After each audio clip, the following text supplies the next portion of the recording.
What's that track? Well, oh, track. I thought you were about to say, what am I doing? Totally unrecognisable, that track. No, I don't know what that word is. No. Okay. Welcome back to 9am. If you're looking for a way to blow away the black clouds of depression, Marcus Jones suggests a good dose of laughter is the best medicine. And he ought to know Marcus is about to star in his own show, Hoodwinked, at this year's International Comedy Festival. In Melbourne. In Melbourne, that's right. But he's also fought his own battle with the demons of depression. Marcus, thanks for coming in. Thanks for having me.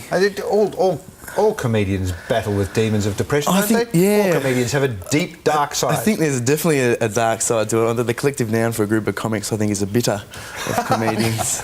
Like a whinge of actors. Whinge of actors. A whinge of actors. Tell us about your show. It's actually a game show, isn't it? It's a game show, yeah. I'm the host of it, and it's basically played by everyone that's in the festival. So I've got Jamoan, Akmal, Red Simons, Limo, Umbilical Brothers, everyone. So it's just a rotating panel of guests.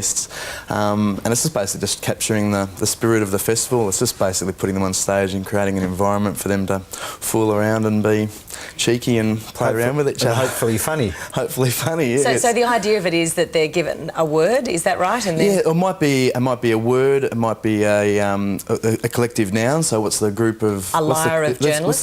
Exactly. What's the collective noun for a group of woodpeckers, for instance? Oh, yes. And so no one actually knows it, but then you make up words, and then you win points for fooling other people with your... What is the collective noun of woodpeckers? It's a gatling. A gatling? As in a gatling gun. I would have said an irritating knock. Yes. A gatling. That's great, because a gatling gun... A gatling gun, right, exactly. Right. So it's one of those things. And I think another one is a descent, is what it might be called, because I think they peck down in the...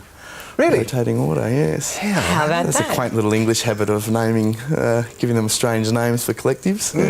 Yeah. Now, proceeds to this show, your show, go to Beyond Blue, which is the Depression Initiative, isn't it? Yeah, it's the Anti-Depression, or the National Depression Initiative, which I'm donating a portion of proceeds to, which is just a great work they're doing, I think, in just sort of making depression something which is a lot more discussable and open, whereas I think there's traditionally been problems with people being fearful of things happening with their mind, and it's one of those things they don't talk about. Yeah, we were talking to Wayne Schwass recently, who's set up his own organisation, I think, called Beyond the Blue, and we were talking about that fact that, which I didn't realise, that people regard depression as something sort of... embarrassing. Embarrassing. Yeah. So hence no one talks about it. Anything to do with the mind, I think, is we're fearful of it, because it's not like you talk about a cancer or you talk about a broken arm or anything like that. You'd discuss that all openly, any of those sorts of illnesses, but mental illness or anything along those lines is something which is just sort of seemed to be and depression too steered away from. Just affects everybody around it. I mean, I know that your girlfriend suffered from depression. Can you tell us about that story? Yeah. Look, I think it's one of those. I mean, I've had a couple of people through my life with depression, and it is a real. It's a frustrating thing that it's not spoken about, because the person who's suffering just sort of feels they're banging their head against the wall and going over, and no one does understand. And I think previously, when I was younger, I'd never had any depression myself, so I sort of thought, well, just snap out of it. And that's the response that you sort of have, unless you've got an understanding of what it is. It's just snap out of it, get yourself together, and just fix yourself up. Think happy thoughts. Think happy thoughts, exactly. Be positive, and it's not as simple as that. And I think that's really oversimplifying it. So I think the fact that there is this open and frank discussion about it is a very healthy thing, because I mean, more people die by their own hand in this country than die on the roads.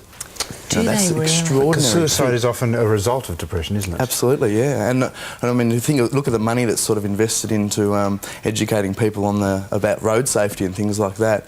And they're accidents, whereas this is a person's choice to end it. I think it's a horrible statistic. And the hard part too, that in the grip of depression, people can't reach out for help. That's the hard part. I mean, how then does Beyond Blue try to contact them or I think it's breaking down those barriers that go with not wanting to talk about it, and so I think it's basically just getting society a lot more to confront the issue and talk about it, and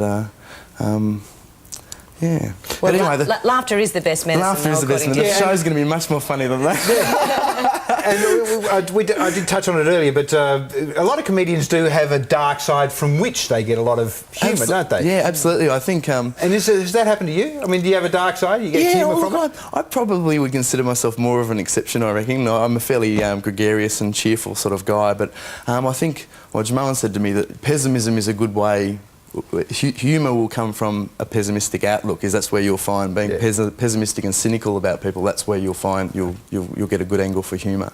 Because we should point out too that you worked as his tour manager for a long time before you made your own leap into so I sort of came from the management side of stuff, and then thought if I don't have I'd always wanted to do stand-up, and thought if I don't have a crack now, then I'm never going to have a crack. And what came first? Did you think perhaps I'm funny because you were working with Jermone, or were you working with Jermone because... stealing all my gags? So he was pinching your gags. No, it was just you think of things and they come up, and you just sort of you get little habits. What he taught me was just carrying a book and writing down every little thought you have. Yeah. And then it's just it's one of those things you just never know until you get up there. You've written it down and you think that's funny. I think.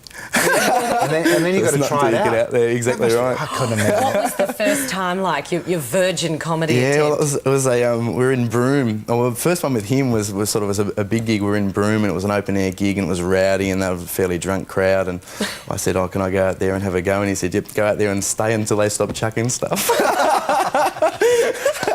Were his final words of encouragement as I trot out there. But that was great fun. Yeah, I was just. Did they lob too many sort of bottles? No, they were very. They were rowdy, but they were very festive and in the spirit of it all. But rowdy's all right, as long as they're laughing with you. Yes, exactly right. Exactly and not throwing stuff at you. Well, Marcus's show is called Hoodwinked, the festival spirit. It's on at the Melbourne International Comedy Festival, which just gets bigger and bigger. If you're not in Melbourne, get down for it. It is amazing. There's such a range of great performances on, isn't it? Yep. And also, as we said earlier, some of the proceeds are going to Beyond Blue, and I mentioned Wayne Schwass earlier. I think his organisation is called Sunrise Foundation. Yeah, very good. It is. You're right. Yeah. Sorry about getting that wrong earlier. Yeah. Thank you, Marcus. Thank you for having me. All the best with the show and the festival. Good luck. Thanks for coming in. There's more of 9am after this. Next hour, Green Thumb gets rid of gruesome gastropods. Gastropods.